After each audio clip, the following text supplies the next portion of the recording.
I will say, as a queer person, sometimes the most subversive thing, it wears the most ordinary clothing. Sometimes the most powerful subversive act comes under the cloak of something normative.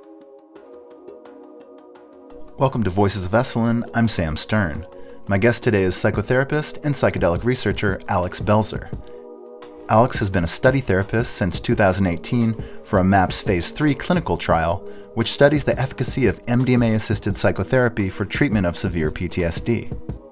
He is also the founding member and administrative director of a Psilocybin Cancer Anxiety Trial at NYU School of Medicine, where he's investigated if psychedelic mushrooms can ease anxiety for folks facing end of life. In his psychotherapeutic practice, he focuses in part on preventing suicide amongst young gay and bisexual men. We spoke in depth about queer spirituality, queer wisdom, and the subversive potential of psychedelics. I'm a queer man. I'm a cisgender queer man, but I was taught in this, and I've studied in this queer feminist criticalist critique. Female mysticism historically is strongly associated with voices and visionary experiences, with pain and suffering, with ecstasies and creative expression, with spiritual longing and devotion, with experiences of love and friendship and compassion. And any experiences that we talk about that deny these profound experiences, I think do us a profound disservice, and I think recapitulate patriarchal and misogynist tropes. It's weird that in psychedelic science, we haven't really pulled in attachment theory, that we haven't really looked at the ideas of interpersonal connectedness, that we don't deal with the body at all, this queer idea of reclaiming the body as a site of consciousness and as a political node in the world. The body is so profoundly important in the clinical space, in the psychedelic space, but we pretend as though the body isn't there sometimes, or at least I've seen that. And so I want us to ask the question about what are the varieties of the psychedelic experience, and how do we understand how people get better? In your talk at Chacruna, you mentioned queer spirituality is about power. Well, one of the problems with science is that it pretends that it operates in some... the purveyors of the scientific positivist model pretend that science operates in a apolitical realm. That if we're going to have evidence-based practice, this is the code word, the watchword that every graduate student in my doctoral program, all of my psychiatry residents follow, it has to be EPP, evidence-based practice, evidence-based treatments. And anything that's not evidence-based, there's no evidence for it. And it completely denies long lineages of wisdom and wisdom carriers, as though they weren't based on our experience of evidence before. And they completely deny the power inherent in what the means of production of knowledge. It is expensive to generate knowledge.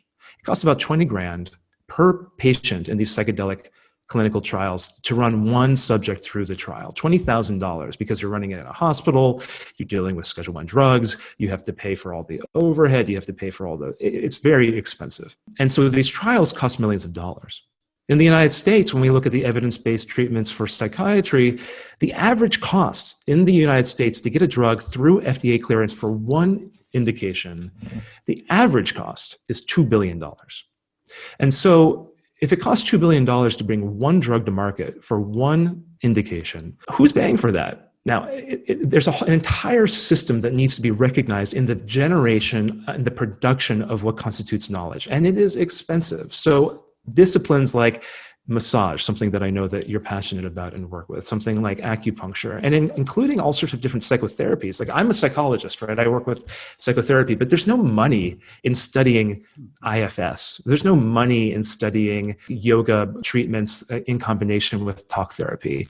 And so there's no evidence. And so they're not evidence-based, and then therefore are of no use to us. And the queer lineage is really, I think they really get that. I mean, I'm getting that because queer folks during the plague years of the 80s and 90s, nearly an entire generation was lost to HIV/AIDS. And the queer folks realized that the generation of knowledge and power and medication was about addressing structural oppression through the regulatory channel, through the wholesale silencing of the Reagan administration around hundreds of thousands of people with a terminal illness at the time. And queer people realized that there was power in their coming together to literally sit down with drugs that they were taking, collect their own data, and then use that power and speak it to people in positions of authority to be used for better purposes. That radical model, which I don't believe should be radical, but is seen as radical, is inspired by feminist thinkers. It's inspired by other oppressed groups. It's inspired by Audre Lorde, who says that the master's tools can never dismantle the master's house. And psychedelic medicines are a little bit like that. There's this claim that they're inherently subversive. I don't know that that's so. I think we can have a discussion about power and with that, because we see them being used for non-subversive means. Queer spirituality, at least as I know it in my radical queer traditions, is in love with the technologies of the body, is in love with our inherent desire and sexuality, is in love with the ecology of the land and the ecology of our relational systems that we find ourselves in our families, not just of origin, but that we choose, is enamored of understanding, and for good reason, what it means to be rejected from society. And so this trope of coming out of the psychedelic closet, maybe you've heard that. And I've had a lot of straight folks come up to me, talk to me about, can we use this metaphor of coming out of the closet? Now, I grew up as like a closeted gay boy in Indiana in the 90s. In my high school, there were 3,000 people. Not a single person was out. Not one. And I have to tell, like, a lot of straight folks don't realize that, like, it's very common for me and my friends to have bottles thrown at us when we walk down the street hand in hand with a same-sex partner.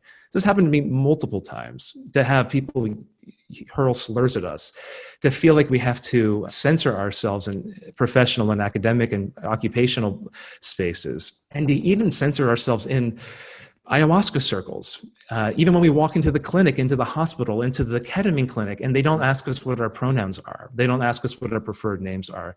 They use gendered language and saying, do you have a boyfriend or girlfriend, when the person may not have a cisgender partner in the first place, or may not be cisgender themselves. There's power in the psychedelic discourse, the discourse around decriminalization, of legalization, of medicalization, of who gets to hold the power, who gets to administer these drugs, who owns the clinics, right? Whether it's a venture capital-backed large multi-state firm that has the money to do so, or is it your ma-pop sort of shop running a small practice somewhere?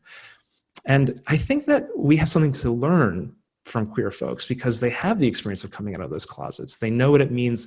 You don't just step out of it once. You have to step out of the closet across your entire life.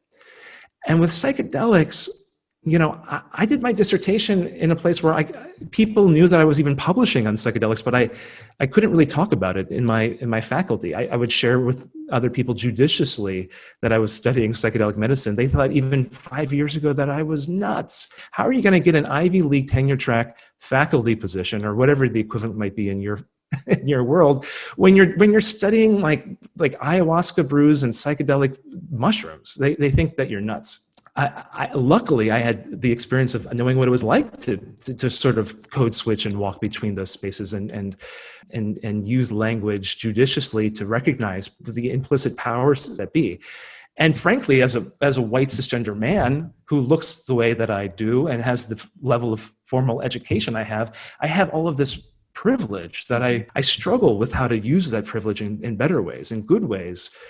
And it's no mistake that the psychedelic world is dominated largely by white cisgender straight men in the position of primary investigators, in the position of heads of companies, in the positions of primary authors. The vast majority of that formal work is dominated by individuals who have those intersecting levels of power. And that shapes how we understand the experience. That shapes how we study the practice.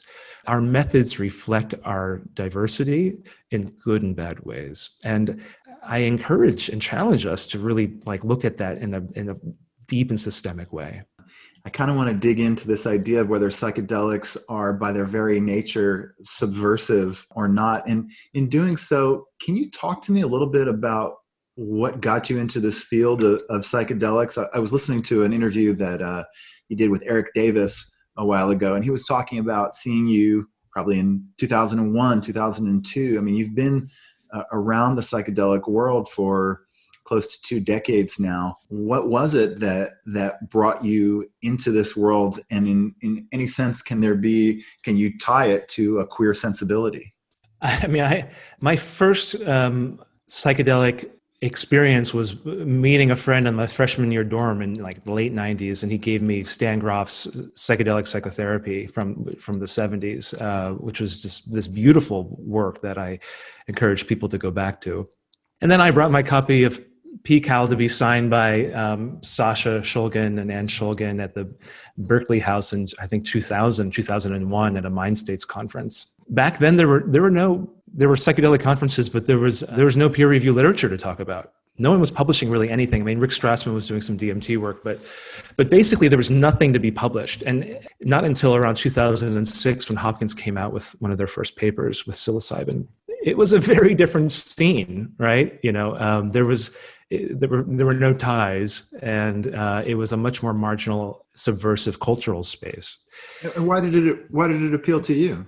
I never trusted the reality that I grew up being handed and explained to me. Is that all there is? That's kind of what I was asking. It's like I was the kind of boy who wanted to believe that magic was real. I was the kind of boy who would spin around on the playground until I'd fall down dizzy because I could induce an altered state of consciousness just by getting vertigo for a few minutes, rolling down hills. I felt like expanded or non-ordinary consciousness was in my phenomenal birthright at some point for some reason. And when I learned about psychedelic drugs like LSD or psilocybin and these other medicines, I thought, why aren't we talking about this? This is potentially the most amazing and revolutionary thing to happen. And then I started to educate myself on the history of that. The two processes dovetail because I was also profoundly closeted as a young gay boy. I was in love with my best friend in elementary school, but I was in the closet. But this idea of the closet it's constructed plank by plank over thousands of messages in the minds of not just queer folks, queer kids, but straight people. And it's constructed from the outside in. Queer kids aren't born into closets. We put them there plank by plank. They hear it from their families, their communities, their teachers, their media messages. And so coming out of the closet is about this word, liberation. And before the queer equality movement, there was the queer liberation movement, which is really about understanding how we liberate ourselves in many ways. The move towards marriage equality and the discourses of equality is really a different movement than the original queer movement. And it links up with the queer psychedelic movement, the ideas of liberation, of coming out of the anti-war peace culture with Vietnam, for example. When you go back into those times, when you look at the psychedelic leaders from those times, I have profound both admiration, but also frustration with them. Tim Leary, the Pied Piper, we can say what we want about Tim's politics, but Leary, who did so much in some ways for the movement, also said that was profoundly homophobic in his remarks. He said that LSD was a specific cure for homosexuality. Ram Dass, Richard Alpert published case reports of conversion therapy, which is outlawed today, where he took queer people, gay people, and tried to convert them into straight people and reported on the beneficial findings. This is before Ram Dass and he himself admitted to his own attraction to men and what we might think of as bisexuality. Other grandparents in the field, like Masters in Houston, who did all this work, said that mescaline led towards heterosexualization. And they found that, this sort of plant medicine work tended to turn their queer, they would use gay clients straight. The Hollywood Hospital, probably the most famous hospital treating people, very famously treated over a dozen people who were considered transvestites and transsexualists at the time, including gay men, trying to make them straight. This is the same place that treated Cary Grant quite famously. We have a whole history across the pond in the UK of a hospital treating over a dozen lesbian queer women, trying to turn them into good straight ladies. And so it's repulsive to me. It's violence. I didn't know anything about this for 16 years. I was in the psychedelic community, and I really in the queer world. No one talked about this history. These are the rainbow skeletons of our closet. They are propagated today in this male-female dyad, this idea that you have to have a cisgender man and a cisgender woman, the mommy and daddy in the room with the client. Can you explain that a little bit? I don't think everybody knows the way that this model has been set up within clinical trials. So for anyone who may have had their own experience with psychedelics, it can be profoundly challenging. And so in the clinic space, the guidance that we've received largely from underground practices and informed by various indigenous practices is to work with two people in the room, two therapists in the room. There's a debate about whether they both have to be licensed, but you're working with two people. And traditionally, at least in the last few decades, that has meant a man and a woman. I think that some of this comes out of even the psychoanalytic literature, that this idea that you would have transferences towards the man that would be fatherly and transferences towards the woman that would be motherly. I think it also comes out of a sort of transpersonal archetypal understanding of energy, the idea of like divine feminine or masculine energy. The client taking the psychedelic would have access to the sort of solar lunar energy that comes with those different archetypes, right? So the man holds the sort of discipline, power, yang practices, and the yin, motherly, womanly, divine feminine, lunar, cyclical practices are held by the woman. This entire premise of gender does a grave disservice to queer folks and to straight folks alike, because it essentializes stereotypes of gender and propagates them in sort of new agey ways that are so unhelpful. I believe that people, regardless of gender, can manifest these traditional archetypal practices. So, I'm a cisgender man with a beard. My pronouns are he, him. I also go by they, them. But I believe when I work with the people that I get to work with, that I can generate traditional divine, I'm using air quotes here, divine feminine experiences. I can hold space in a tender, caring, compassionate, well-attuned, soothing way. I can have the wide lap, again, quotes of a mother with somebody who needs it if they're weeping or scared or crying or feel small and in danger. And I believe that my cisgender women colleagues can do something similar. And I believe that trans and non-binary people can do all manner of things and hold all manner of spaces. In the community, the psychedelic research community, in large part because of some people speaking up about this, MAPS has recently gone toward a model that doesn't require a quote-unquote male and a female therapist to be in the room in their MDMA trials. At NYU, we never use this, in part because of the leadership of people like Jeff Guss, who's a queer psychoanalyst and our director of psychedelic psychotherapy. We had different gender dyads in the room with people, and we have no anecdotal reason to believe that the outcomes are any better or worse, or they may even be better. Now, there are specific histories. The primary objection is that what about somebody who has a history of sexual assault? How can we possibly put a woman with a history of sexual assault in the room with a psychedelic medicine with two cisgender male clients? And I understand those objections. I think that we need to move and agree with them. We need to move directly if they've been assaulted by a man, for example, but we need to move directly towards client-specific ways of understanding their therapist pairings. Yeah. So, if somebody has a complex history with an abusive person of a particular gender, consider that when making the therapist pairings. Ask the client what their gender preferences are, and think about how to do that in a better way. So that's just one example of this, but it's endemic to the psychedelic space, where we don't ask about people's pronouns upon entry. We may not ask about people's relational history in a way that allows them to feel comfortable, especially if they're queer. And so they might feel they have to closet themselves off in the room in some way. And I've worked with people who've taken MDMA and they access different parts of their own gender. People who change their pronouns after treatment with MDMA. This is not unknown. This is a known thing that happens.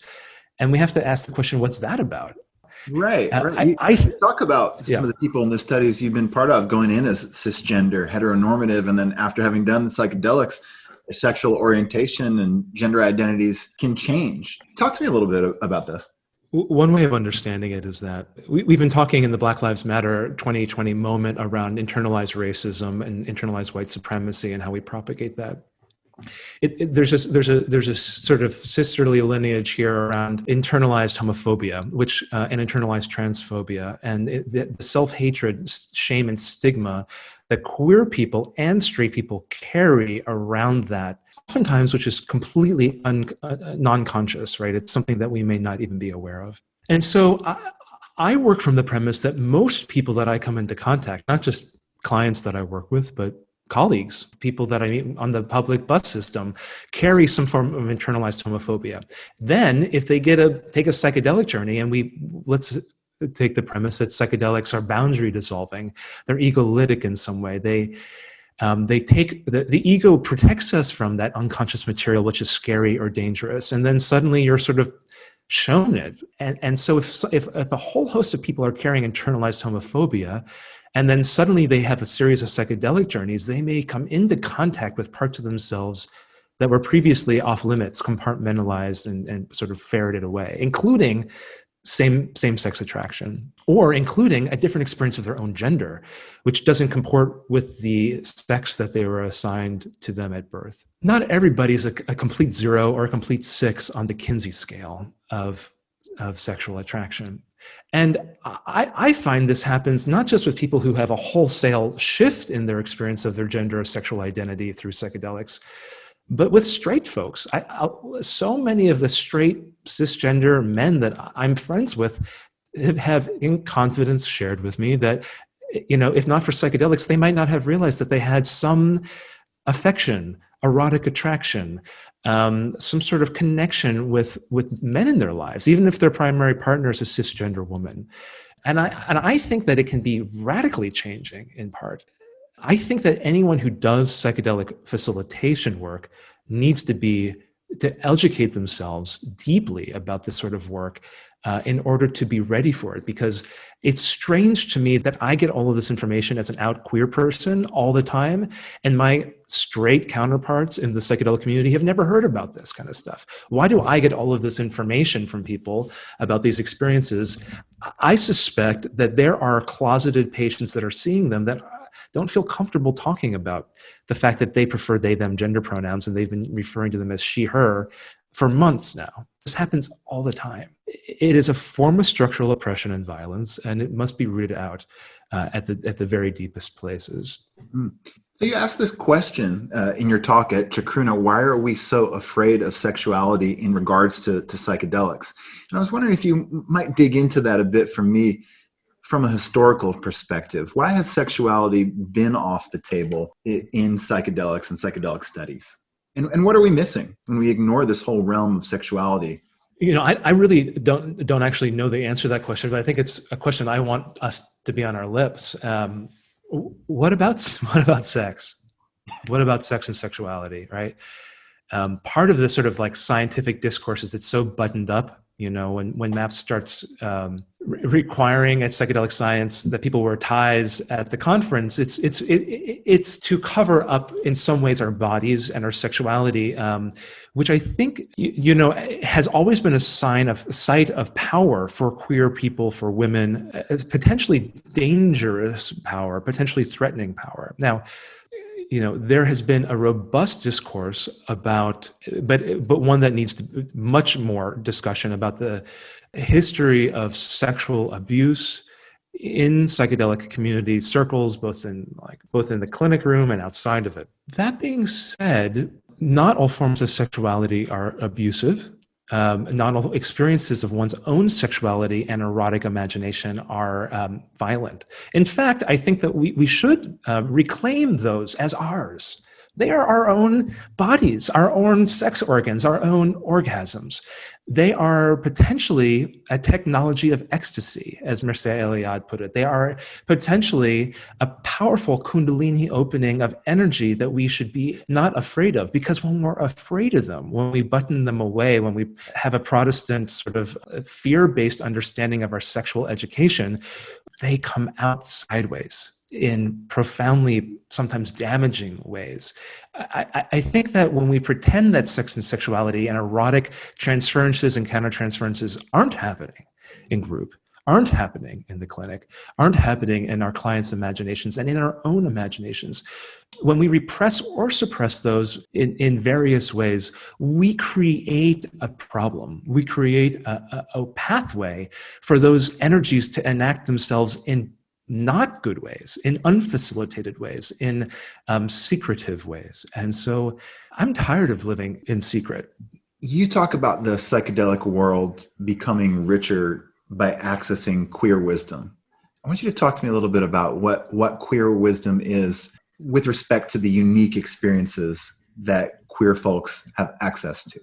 Well, it's funny. I'm going to just acknowledge my ignorance here, which is that I'm not a lifetime student of queer spirituality, even though I consider myself a spiritual queer person.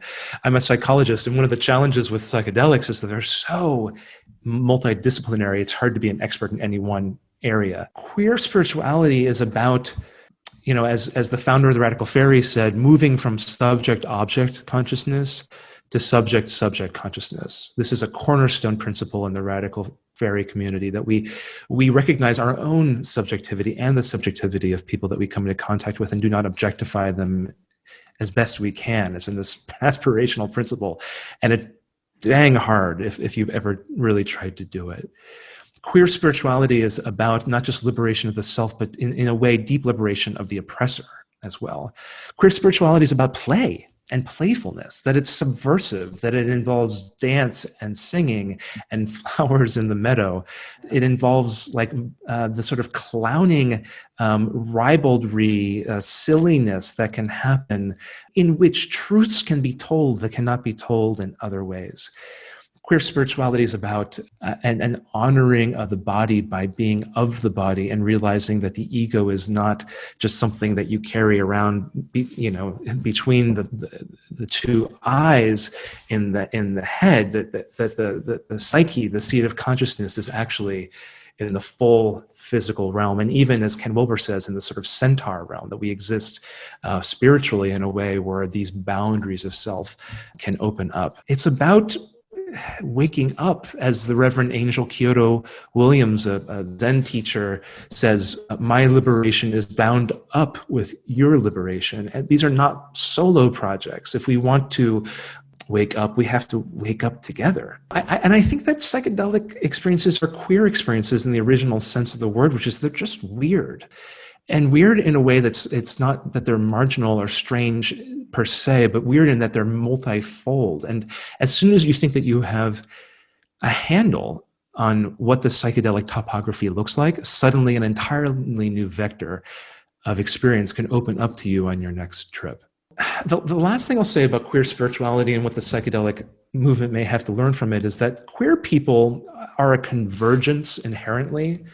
When I get together like a couple dozen queer folks in my Brooklyn apartment after the last election, and we came together, and you look around the room, it's a convergence because those people didn't grow up in the same homes or communities. If there were 24 people, they came from 24 different walks, different religious walks, different wisdom paths, different languages, different racial, socioeconomic, abled spaces. They come from a multiplicity of places, and they converge together. So you have, like many tributaries coming into a stream, queer spaces create convergent spaces where people are drawn together because of their gender and sexual identity experiences, but in doing so teach each other and learn from each other in this like smorgasbord of ways. And sometimes not very well, right? We don't have necessarily deepest wisdom tradition paths, but we have many, many paths. And so the shortest distance between any two wisdom paths oftentimes goes through queer spaces, because those people are in the room. They studied that, they teach that, they know that, they can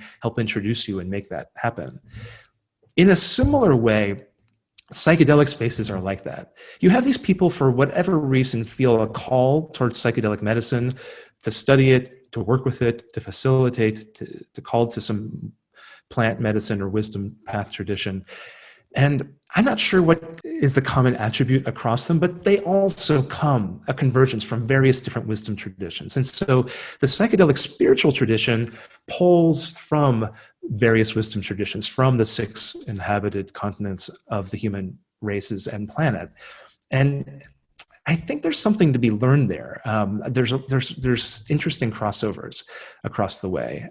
And finally, in the queer spiritual tradition, at least in like some of the radical fairy spaces, like psychedelic medicine is on the altar explicitly. It's not just in the province of indigenous traditions like the Native American Church.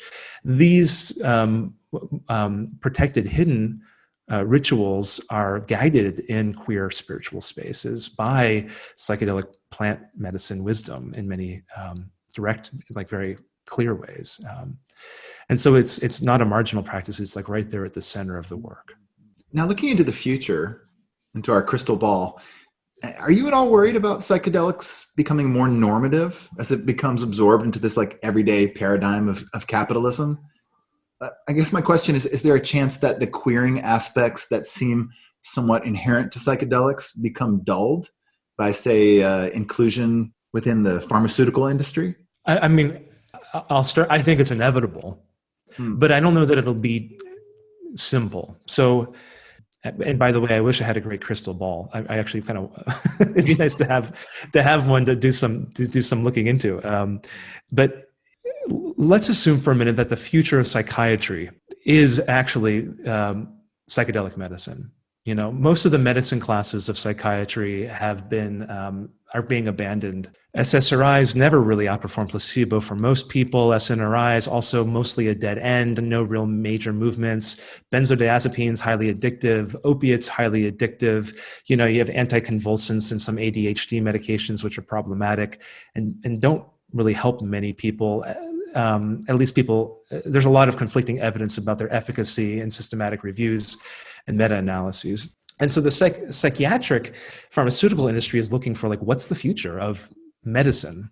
I think as you see with multi-billion-dollar markets with psychedelics, the future of medicine may be with psychedelic medicine, because we have these huge, high magnitude effect sizes across multiple conditions. And the future is yet to be written, but I think that you may see psychedelics move, as you were putting it, like from the margins into the mainstream. It's telling when ketamine, right, a psychedelic medicine, a variant of it is patented and then used by Johnson & Johnson as a treatment for depression. Your mom and dad's like 1950s pharmaceutical company brings a psychedelic medicine to market. Like that's really telling. I will say, as a queer person, sometimes the most subversive thing to do, it wears the most ordinary clothing. Sometimes the most powerful subversive act comes under the cloak of something normative. So, if you have, I'm here sort of joking, soccer moms who've never used psychedelics before, and they go into a clinic and it's pretty square in the sense that there's some plants, but it's not really like, they're not at Esalen, for example, right? It's like a sort of more commodified. Their health insurance may even pay for it. They're paying for a proprietary psychedelic medicine. They see a doctor. It's highly medicalized. It looks a lot like the kind of medical treatment they got before. But like sometimes that's where the magic might happen, right? It may not actually happen at the margins. I believe that consciousness operates in like strange and fascinating ways, and the multifold paths of healing can happen for people even in the most banal and square of places. Oh yeah. So I don't know how the medical industry may be transformed by psychedelics, or how our sort of like late liquid capitalist nuclear family models may be transformed by psychedelics, whether they'll be co-opted or whether they themselves will defy that sort of co-optation. I think probably a lot of things will happen. It will not be one way.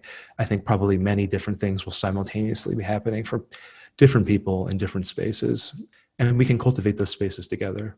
And what do you think? I mean, asking you to peer into this non-existent crystal ball once more, because you're ensconced within this world, and you've been there. In 2006, you were part of starting this clinical trial around people using psychedelic mushrooms in order to combat anxiety for facing end-of-life situations. We've seen PTSD come to the forefront as something being treated. Depression, obviously, is being studied. What else do you think we might see taken on clinically 5 to 10 years in the future? I want to say that I don't think psychedelics are a cure-all. And in fact, when you look at different models of healing from various indigenous teachers, they're oftentimes taken by the medicine person in order to see more clearly what is ailing the patient. They're not taken by the patients, right? So I don't think they're a panacea.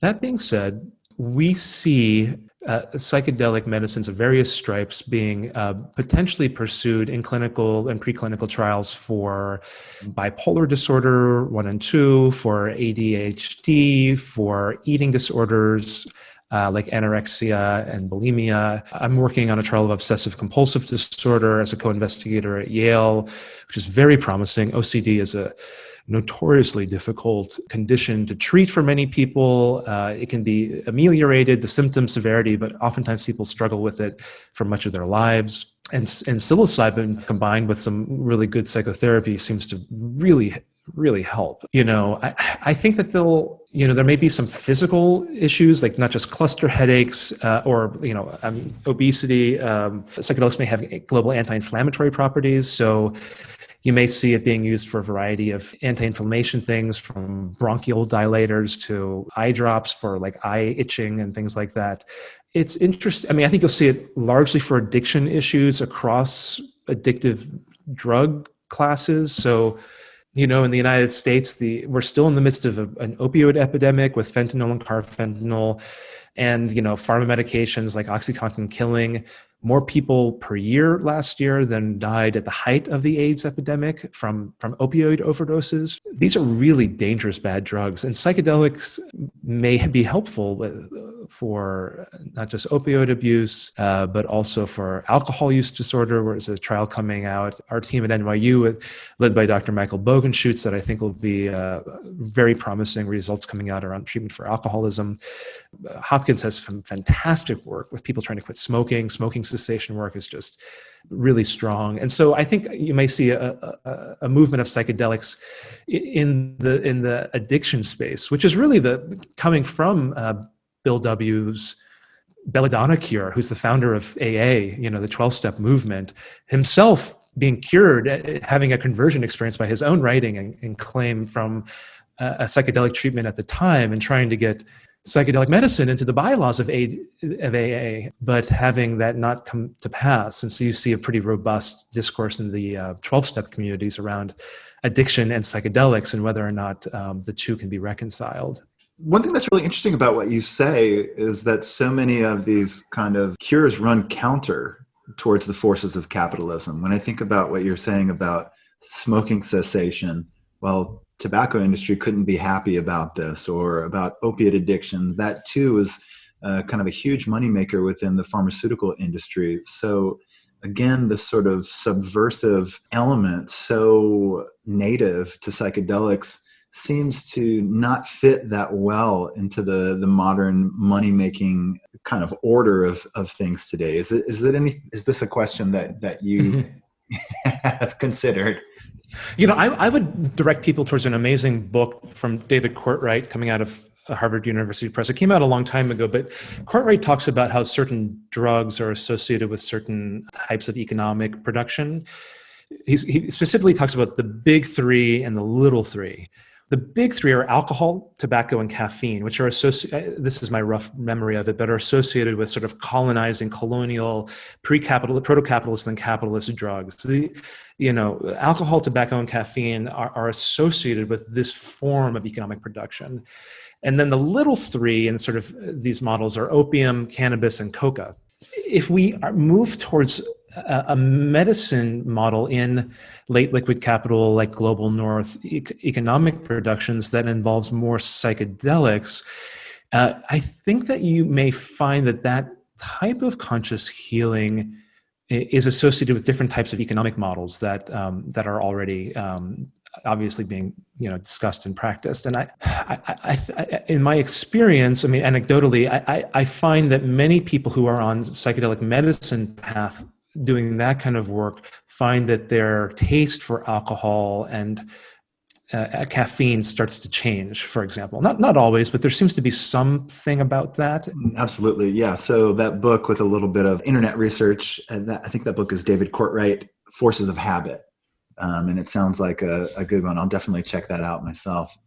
So Alex, kind of in an attempt to bring this conversation to a close, I wanted to ask you, what's one thing you've learned by being exposed to this world of psychedelics for this long? I mean, have they encouraged growth in any surprising direction for you? What continues to be a joy and a path of discovery vis-a-vis psychedelics? I feel like I'm getting younger. I do. I mean, I just want to say that I as someone who trained as a psychotherapist, and I get to teach psychotherapy to others, I think it's a profound transformative practice to sit with somebody for 50 minutes every week and to do the work. That being said, I'm also frustrated with it by the slowness of it. I've worked with people, and I've talked to people who work with people for years, and I find that I am transformed through that practice, and that my clients are transformed through that practice. With psychedelics, they seem to be catalyzers of different processes that, if and when well held, are really powerful. And they change not only as agents of transformation, the sort of symptom reduction experience of the client, but they change the practitioner in interesting and weird ways. I think I've gotten into yoga and like bioenergetic forms of physical practice in a serious way as a teacher, in part because of psychedelics, in part because psychedelics are so explosive at times, like radically shifting. They've almost encouraged me to adopt daily practices, stillness practices, meditative practices, to turn on the Axis Mundi every morning and sit down and just like be with myself for a little bit, which I didn't know how to do. And then finally, I'll just say, I get to be passionate about this in part because it feels so alive. We can have an intellectual conversation, but it feels embodied. Like I can't really talk about psychedelics in a way that does, like my heart and my gut and the blood pumping through my veins isn't in some way a part of it. And so it's not really heady. It feels like it's moving, and I love it. I feel really incredibly humbled and grateful to be a part of this. And it's hard to know how to do it well, but I'm trying, and it's humbling because there's so many teachers around with it, and there's so much to learn. So I mean, I love that you're talking about psychedelics and human potential in this lineage of Esalen that has been carried through some very dark times, through times of prohibition and oppression of various sorts. I feel very appreciative of the flame keepers that have kept those lineages intact in some important way. Yeah, I just really want to thank you for your perspective. I don't hear it from every corner of the psychedelic world, and so just really appreciate you kind of being a truth teller, someone who's making the discussion more full, more profound, and more real within the psychedelic space. And want to ask you to end this interview today. Tell me something beautiful about you. You're gonna make me blush. Wow.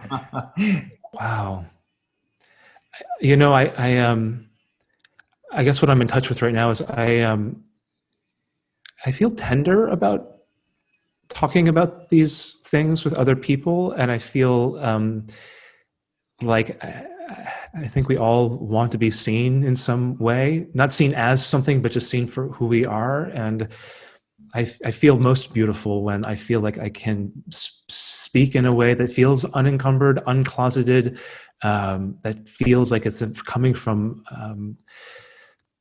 my own power, which is connected to your power, which is like met with equanimity and strength, coming into being.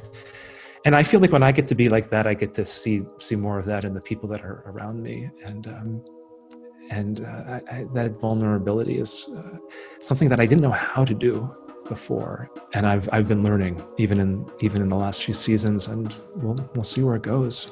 Thank you for having me and letting me, practice talking about these things in better ways. I take that very seriously. So thank you. Thank you, Alex.